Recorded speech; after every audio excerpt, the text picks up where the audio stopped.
Good morning, everybody. I hope everyone's having a wonderful day. I wanted to jump in the group real quick just to give a quick sneak peek announcement on what's coming down the pike. On Tuesday, January 17th, we are going to have our first official meeting towards our shared ownership model. This meeting is going to cover what shared ownership means and the direction we are headed with things. We are going to have a special guest, Greg Brodsky from Start.coop. He has helped countless companies turn into a shared ownership model, and he'll be on the call on January 17th to answer anybody's questions on what shared ownership might mean. Now, with that, I have a question for you today. As we go down this shared ownership path, our goal is to start giving aspects of control of the company to the maker community to help make decisions on governance and the decisions we make for the company moving forward. One idea we have is around handmade guidelines. What is handmade versus what's not handmade? And this is a very dicey subject. There's a lot of gray in between what is handmade and what isn't. For one person, what's handmade might not be handmade to the other person, but that doesn't mean we can't have definitions of it. And so, what we want to do is start involving the community more through a democratic process to make decisions on what is allowed on our handmade marketplace and what is not allowed.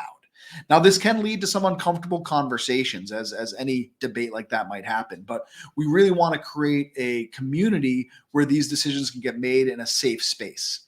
How that will work is what this discussion will eventually be about. Do people nominate when they want a change in the handmade guidelines? Then someone else has to second it, and then it goes to an official vote of some sort to decide when a handmade guideline might change.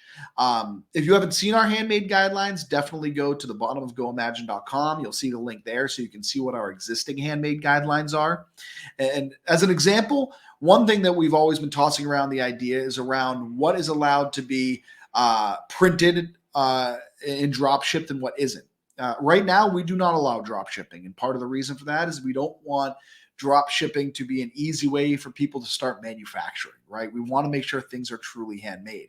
But that has excluded some artists, photographers who might be out doing their great photography that don't have the really expensive printers to print high quality art that's drop shipped. That's excluded them from our marketplace. And we can have the discussion, well, should they be allowed? And not just what's allowed in the marketplace, but then how do we enforce it? How do we go about making sure things are handmade? And that can mean nominating a handmade task force that monitors the marketplace on occasion and makes sure things are staying clean. The whole idea here is that we really want to bring in the community and give our community control over, let's say, the definition of handmade on goimagine. So we would love your thoughts, your initial thoughts on that. We'll have obviously more discussion as time goes on around how that can be implemented. But definitely in the comments here, drop down your thoughts on if the community had control from a democratic approach on what is handmade on goimagine and thoughts around maybe how we would implement it. And we will continue that discussion as time goes on. So thanks and have a great day. Bye.